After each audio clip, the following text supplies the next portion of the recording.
What's up, Barefoot Nation? This week we are dealing with tropical plants before the snow hits the fan. Let's go.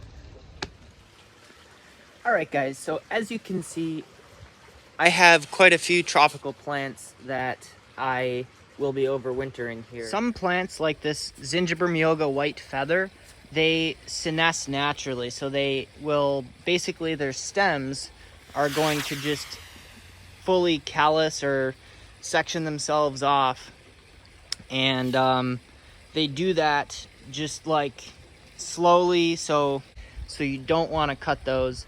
So the leaving it method might not work for every plant, such as these canna lilies you see here. They have pretty thick stalks that don't really turn to mush when it gets frosty.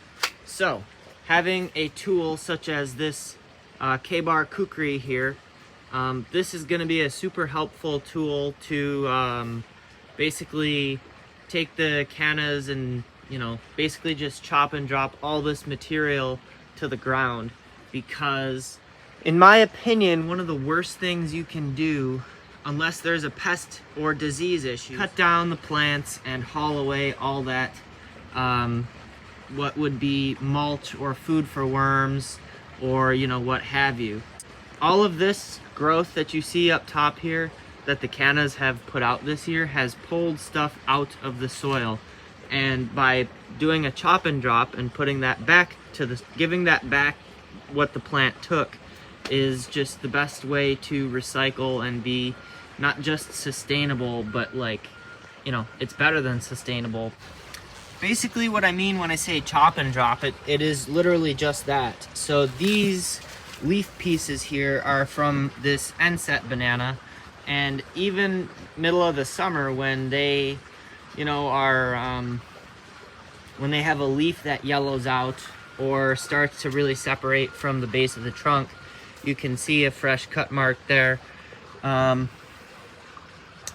just take all that material and just give it back to the soil. The next decision is this plant going to be cold hardy enough in your area to leave it in the ground, or is it going to have to come inside? In the case of this white giant calla lily, this plant here, even though it's in zone 6, even though it's growing in zone 6, its microclimate is such that I don't have to worry about this plant. I can put a little bit of mulch over it after frost, after it's died back, and this guy will come back for me. Though again, going back to the inset, this plant, I don't care what you do, how you cross your fingers, in zone 6 or 7 really, they're not hardy enough. Especially since inset bananas don't produce pups. So when you're digging bananas, particularly this inset here, which doesn't send out offshoots, you don't really need to dig this giant root ball, because really what you're trying to do is you're trying to preserve the corm or the bulb. So again, even with the bigger bananas, it's probably even more helpful that you don't need to dig a big root ball. You can see that I really went basically right up to the trunk. I've also encountered a bamboo rhizome. This bamboo has really never had a proper containing rhizome prune. So here you can see this is a bamboo rhizome. Controlling bamboo is really not that big of a deal. By the way, guys, this soil, when I moved in, was heavy clay. Like, this is unbelievable to me. And that's actually part of the reason I planted bamboo, was because it breaks up clay soil, the running types, not really as much the clumping. But anyway, again, it's not really a big deal to control bamboo. In this case, all I'm gonna do, a proper shovel would be a spade, so the rectangular one, is cut it. You know, this is probably gonna go another maybe a couple feet into the gingers right here, and so that's basically it. So now when you pull them out of the ground like that, you've created an air channel in kind of damp clay, and so that is important. Aeration in clay soils is really important. If you do maintenance on your bamboo twice a year in the Philostachys genus, this is about the standard amount of rhizome that you'll get every time you rhizome prune. Again, it's really not that big of a deal. Bamboo is not really an invasive plant, it's just aggressive or vigorous. So back to the inset stuff. I am going to basically give the worms a nice little chopped salad. They're already down there. So it's super important to put all this leaf mass back to the soil. This is a big plant and it's taken a lot from the soil, so you need to give back what it took. But again, it doesn't need to show. These tropical plant leaves will decompose very quickly. So this little vignette actually still looks pretty good. I'm just not ready to dig out anything else yet. I'm even considering, a lot of tropical gardeners on YouTube will build greenhouses around some of their plants. I'm considering doing that with this bird of paradise, or the chop and drop area. Basically, I just filled that all in with banana leaves, and then it's not compacted because I don't want to recompact my clay. But yeah, so basically, if I wanted it to look clean and neat, all I would have to do is get the kukri out and chop that up a little more, or your tool of choice, and then throw a layer of mulch over it. But again, this time of year, I could even just do falling leaves. All right, guys, so you can see that we have dug out a couple inset bananas and a colocasia. I am not ready to dig the gingers out yet, and again, I might make this into a greenhouse area. So I don't like to winterize plants just because you're in the mode of it. If you have to, then you have to. But if you can, you know, some plants that don't need winterization right away, you just leave them. Let them be, let them enjoy the remaining days of sunshine, or weeks, or whatever. This part can't be understated. Keeping your tools clean is super important. So you can use alcohol wipes, you can use Lysol, you can use whatever cleaning product floats your boat. But the most important thing is you do not want to spread, if you have a plant that's diseased, which it happens, cleaning your pruners is just huge. Pruners, and then obviously, and this blade is already clean, but you just do the same thing, wipe down all the surfaces. Obviously, although I guess it is worth noting, with a blade, you want to wipe away so you don't cut yourself. You want to wipe away from the sharp part. And then the same is true on this side. And then of course, in the case of a kukri, you want to make sure the whole thing is wiped down. And then once this, you want to let it sit for maybe like 10-15 seconds, and then you want to make sure this blade gets dry, because if you just put this back in the sheath or these back in the shed or whatever, and they're still wet, you can have rusting happen. Alright guys, so you can see this is that elephant ear I dug up. This is actually a canna lily, a piece of my Canaglocca panache. That's my insurance policy for next year in case the rest of the clump, which is still in the ground, dies. That has a couple more buds that are dormant. And then this is the small inset banana that I chopped off on screen, and here is the larger one. So if you wanted to cut this leaf off here so it was just that, you can definitely do that. And frankly, I don't think it matters one way or the other, but you know, if it's easier to manage, then that you just do that, or even clear cut it. The first leaf in spring, regardless, is going to be kind of messed up, and they kind of have to grow out of their cold damage. I just want to note as well, guys, normally I wait until the insets and a lot of these tropicals get a heavy frost before I go ahead and do that. So really, this is for you guys, this video. It is a bit early for me to be doing this yet. Okay, so I know what you're thinking. Yeah, you might live in an apartment or not have access to plant these things in the ground. And if that's the case, if you do have access and you can plant these plants in the ground, do it, because they will be so much happier over the summer as opposed to leaving them in a pot. And really, once your soil is amended, it's just not that much work to dig them out. So anyway, if you do have to keep tropicals in a pot for some reason, what you're gonna wanna do basically is, again, know what you're growing. So take the sable miner here, for instance. This plant doesn't need to come inside until the nighttime lows are, in the 20s. Maybe colder, but again, this is potted, so you need to take into account their hardiness. And so as far as the container hardiness goes, let's say that the plant has gotten frost or the proper amount of cold to kind of induce dormancy. Let's say that I was growing this needle palm in a container. Well, yes, it's fully zone 6 hardy in the ground, and in a good spot, but they are not hardy enough to live in a container outside all year in zone 6. If you lived in zone 8, that would be a different story. Basically, what you're doing with container plants is you have to, whether they're tropical or not, you have to add 2 zones you have to go 2 zones warmer. So I live in zone 6. That means that,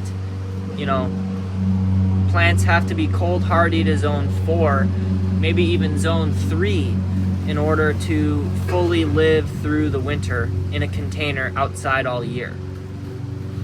And that kind of eliminates a lot of plants.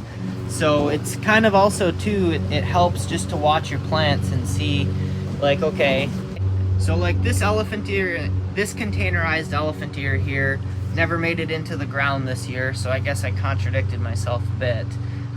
So this guy, basically, I'm just gonna bring it inside after frost. There's no reason to, after it's gotten frost, there's absolutely no reason to push it any, further than that, because it's not growing.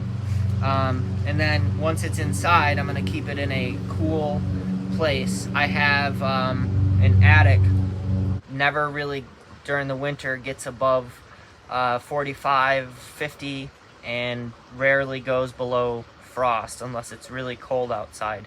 So that's good for a lot of different plants. With potted palms and other broadleaf evergreens, what you're gonna wanna do is, they are a little bit more of a pain in the butt, because it's not like a banana plant, which will get frost and you can just put it in, the appropriate location and forget about it for the most part until spring. Palms and broadleaf evergreens that are either containerized or not zone hardy for you, ideally you'd give them sunshine when you can, so putting them outside on a warm day. If you look carefully at your plant, you'll be able to tell, what they need. If they kind of start to look a little discolored or something along those lines, then you will know that they need to be put outside.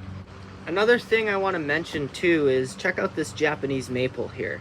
So this plant I've had in a container for years and years, and technically this Japanese maple is a zone 5 plant and I'm a zone 6, so it's not enough. It doesn't follow the 2 zone thing. But what I do in this case is, for one, it's deciduous and the wood isn't sensitive like a crepe myrtle, so those 2 things help it to survive a little bit better in a container. The other thing that I do is I pile snow around the roots of it, which is one thing you can do for, truly hardy deciduous plants like a Japanese maple. And I also, as you can see, this fence faces west, or this fence will buffer this tree from the west wind. But again, the majority of the plant and the roots are buffered from the west and southwestern winds, which will be the nastiest wind during the winter. So this tree should be okay.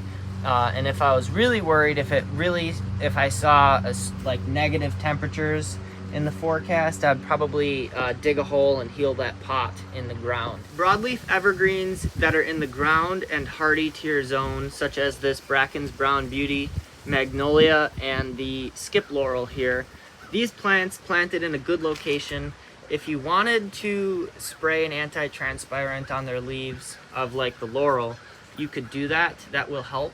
Although if you read the package on the anti-transpirant, they say that fuzzy leaf bottoms, such as with the magnolia, that's where the stomata, or the pores of the leaf, that's where they're located. So basically you're not doing anything if you're spraying this with anti-transpirant except wasting your product. So saving that for plants like the laurel is definitely going to be better as far as just spreading out what you have. Plants are in fact living things, which, you know, a lot of our lingo that we use, like replace and, you know, install and all this other crap, which is a video in and of itself. Let me know in the comments if you want me to go on a freaking rant about that. Plants are in fact alive, and so what you do for one plant of the same species might not work for another one, or another plant has slightly different genetics in some cases, like if you're planting species plants as opposed to a cultivar. And some protection techniques might not work as well for others. An excellent case in point is this red banana. Made it through upstairs in my attic all winter, whereas another red banana that is supposed to be the same plant in the same spot didn't. It is so worth noting, again, if you can overwinter a plant in the ground, do it, because these Bengal tiger cannas overwintered in the ground, and this is another canna that I planted in spring, and I mean, again, check out the height difference. It's like it's flowering at what, 3 feet tall or so, whereas these guys are almost as tall as my house. So, you know, keeping roots in the ground and not digging out a plant if you don't have to, or in the case of a canna, if you wanted an insurance policy, you could dig out a couple of the little pups and keep them somewhere warm and then leave the rest. I am such a huge believer in overwintering in the ground where possible.